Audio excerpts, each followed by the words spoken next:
Hey everyone, welcome to Westcoast Muscle Saws. Today we're going to touch on some vintage chainsaws. This is 2 for 2.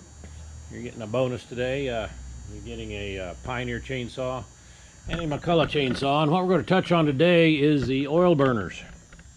And what I mean by that is, other than mixing too much oil in your mixture, in your fuel mixture, other reasons why these vintage saws are oil burners. And a good example is this Pioneer P51. I did sell a few of these back in the 80s, sold more of the 61s, sold hundreds of them, and worked on hundreds of them. And complaint was that it would burn oil. And of course, everybody's, you're looking here, there, yawn, trying to figure out what's going on. And what it is, let me show you.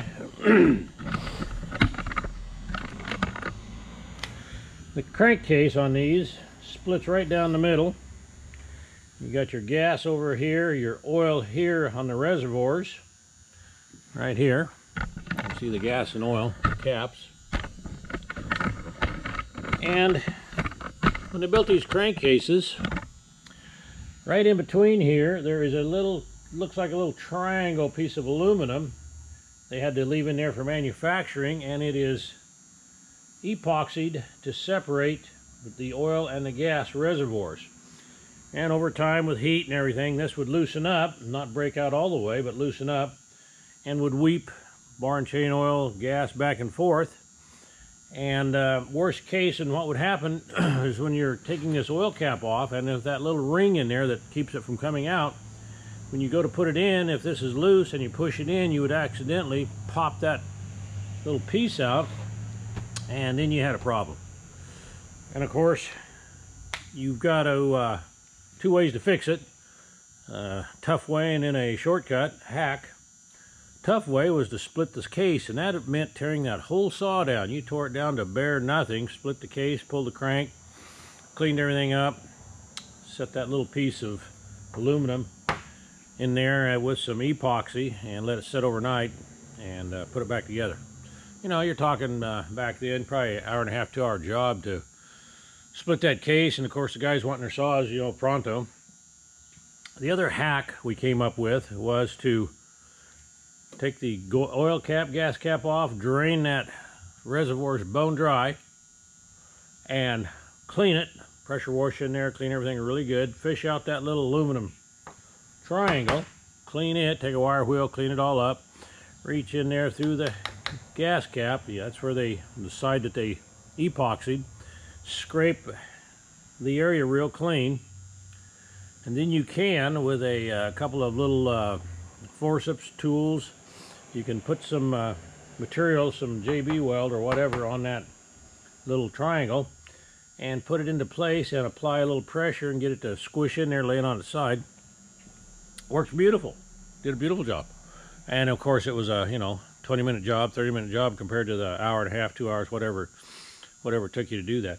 Anyway, that's just a oil burning hack there on these old vintage saws. If you're wondering why your old Pioneer is leaking or burning oil, you can pressure vacuum, build you a couple of caps, do a pressure vacuum test, make sure you plug off of the vents, and you can tell. What I used to do is to drain them both, put in the oil reservoir some water with some soap so we can see the bubbles, and pressurize here. You'll know instantly if you've got a oil burner. Fire this one up for you. This is a real nice saw I fixed up for a guy.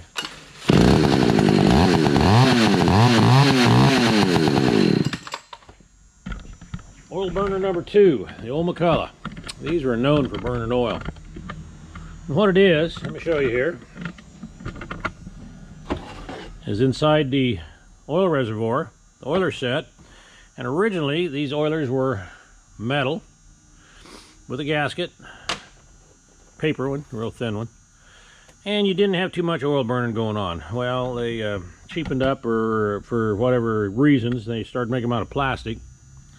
And of course you could see after heat these things would warp a little bit, and pretty soon you had an oil burner. And the reason you had an oil burner is this pulse line right here, cavity, right into the crankcase, and that would loosen up, and of course you got oil in here, and pretty soon you got an oil burner. And they tried many different things, and the best fix I came up with was to get a thicker gasket. This little guy, which a lot of people didn't know what it was, and that came with every new oiler. And the magic way to put this in is to, because they're very hard to assemble with this little support here, and a rubber band.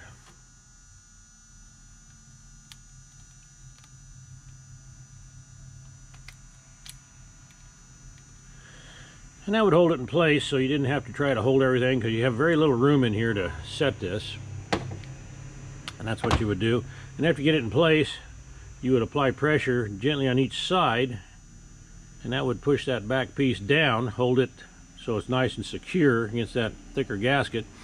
And that did cure the oil burners, but a lot of guys never got onto that, and so they were always complaining about their Mac being an oil burner. Anyway, real busy in the shop. Can't get back to all you guys with your questions. You know, I try to look at them, and if you got some ideas on some videos that you'd like to see, feel free to email the chainsaw guy. Let me give you that information. sawking@hotmail.com, 541-863-5387. Phone calls, guys. I try to take them, but we're really swamped right now with work. So anyway, be safe out there.